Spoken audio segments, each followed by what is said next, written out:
the barriers of listening. And this is what you need to be paying attention to be aware of. Advising is not listening. All right? Remember, when you talk and somebody just says, oh, you should do this, you should do that. You don't like that, right? No. Yeah.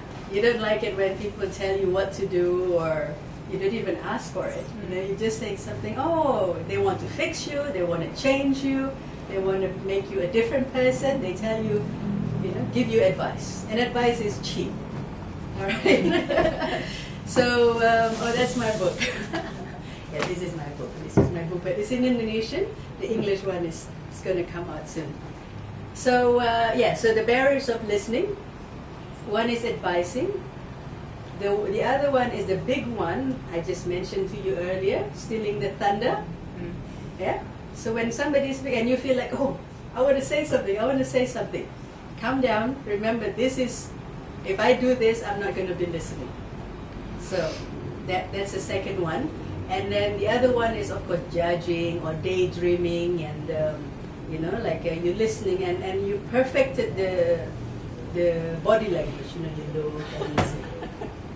You only look at that person, and you do this, but actually you're thinking about what am I going to cook for tonight. I wonder if they did the laundry or something. So so actually the person will feel it. They probably didn't know what's different, but the minute when you're fully there, you're present and you have the intention, they feel very connected, and the minute you pull out, they feel like something is changing there. It's a very, very fine energy that a person can feel. And so those are just remember when you start thinking about something else, oh, I'm not listening. I need to put my attention back to listening again.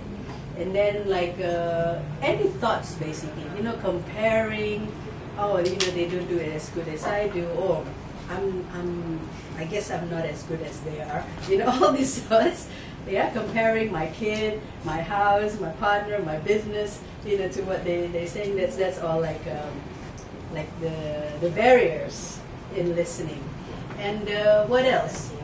To me, those are the big ones. I probably can talk about, needing to be right, and whenever somebody says you have to comment because you feel like they're wrong, and they have to listen to how it is that is right.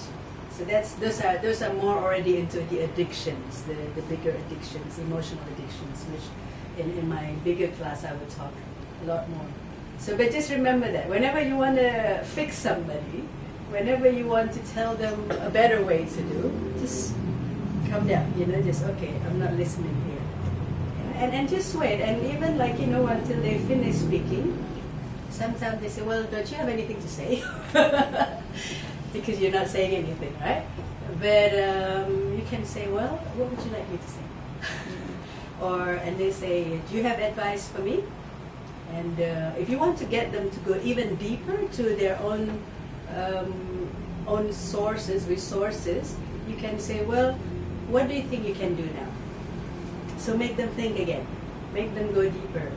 And then, and you can say, well, if you do that, how would that change the situation? How would that make you feel about yourself or about the other person? Just going questions. And questions is also another thing that I teach in the workshop. Yeah. So just like that, and it becomes fun after a while.